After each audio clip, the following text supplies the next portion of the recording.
Now, obviously, you can use the science to argue that wearing masks is a stupid idea, but I'm not going to do that here. I'm just going to address, for a second time, what people say.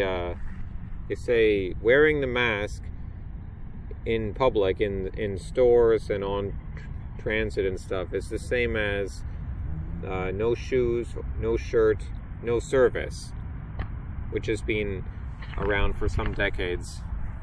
Now, I've boiled it down to two basic problems with this. Again, you can debate the science, but these people are bringing up this, so I'm just responding to that. I'm just trying to say that, sure, you can focus on the science, and it's a poor argument for why you should wear a mask, but if you're going to bring up that stores require people to wear shirts and shoes, and therefore it's no different than asking, to wear a mask, then fine, let me respond to that. It boils down to two logical problems. The first is what I would call, it's an inversion of the original spirit of what no shirt, no shoes, no service was all about. The mask is like the opposite. It is the inversion. It is the turning upside down of everything of what the spirit of that original expectation was all about, which was maintaining the normal, maintaining dignified standards, maintaining a coherent culture. And I would add, not instituted top-down by some government all of a sudden and all the big corporations, with definitely more grassroots so-called conservative people doing it to of course, keep out hippies, who they didn't like, but who were legitimately part of a counterculture that was trying to change their culture, was trying to create a new normal. And they didn't want to create a new normal. They wanted to preserve the old normal. So they used this expectation to have shirt and shoes in order to receive service. So therefore, this is an inversion completely of the original spirit of that. So it's already absurd that you would call forth this example. It goes against what you are trying to do. It should be evidence against your case. It hurts your case. And secondly, equally weighty, I guess I would call this the endless spectrum fallacy. Now, I don't know. I haven't studied logic, so I don't know. But I've watched some debates, and you see that there's different fallacies. Like there's the straw man fallacy or the bandwagon fallacy, and I don't know what they would call this, but I'm just calling it endless spectrum because A and B, shirt and shoes, does not therefore mean that you can have B, C, D, E, F, and G, X, Y, Z, you're creating new letters to create a, 10,000 word alphabet that just goes on forever of different things that you can wear and be expected to do in society. It's no, I guess it ties into what humans are all about and the dignified appearance of humans, but there's only some things we do. One of those things is we wear clothing, and we didn't always wear pants, but we've always covered up.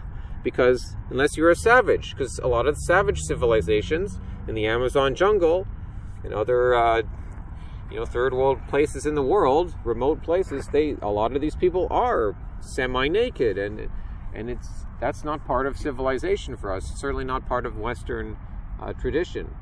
And they're trying to, of course, they're trying to bring down Western tradition right now. So that, but and the mask thing, by the way, this is off point. This is just an aside. It is kind of, people are now making the comparison of the mask, especially the black mask, with Sharia. And yeah, absolutely.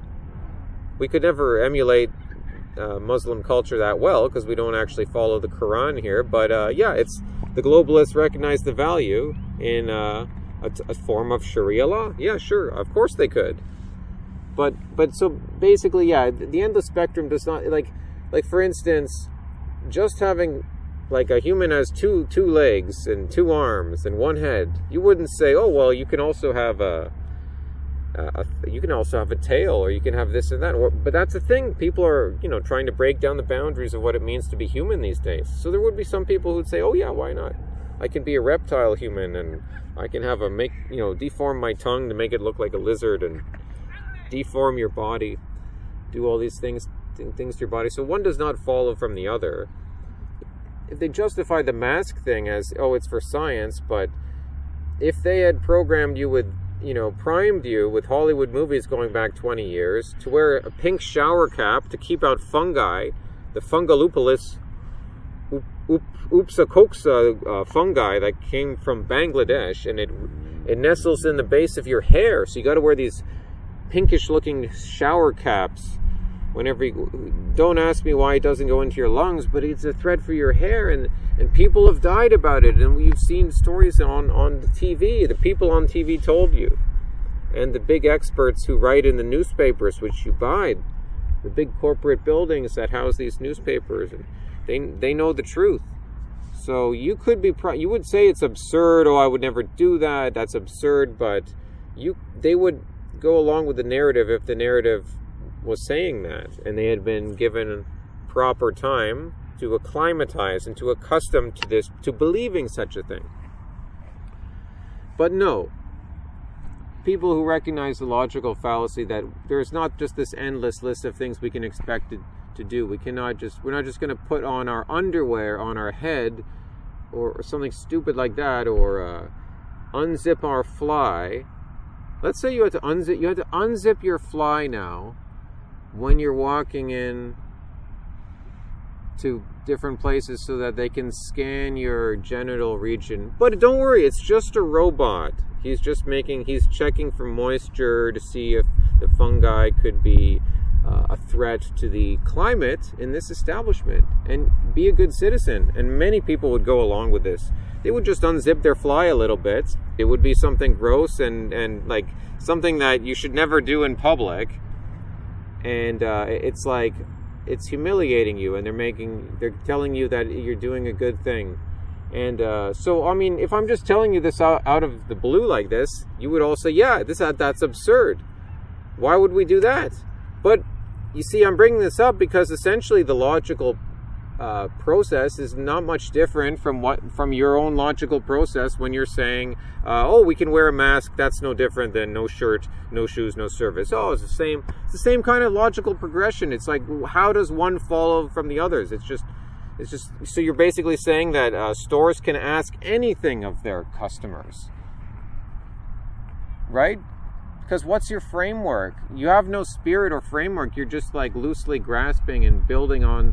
You don't even believe in so much in private business and in individual freedom. Oh, now the freedom is important for the businesses.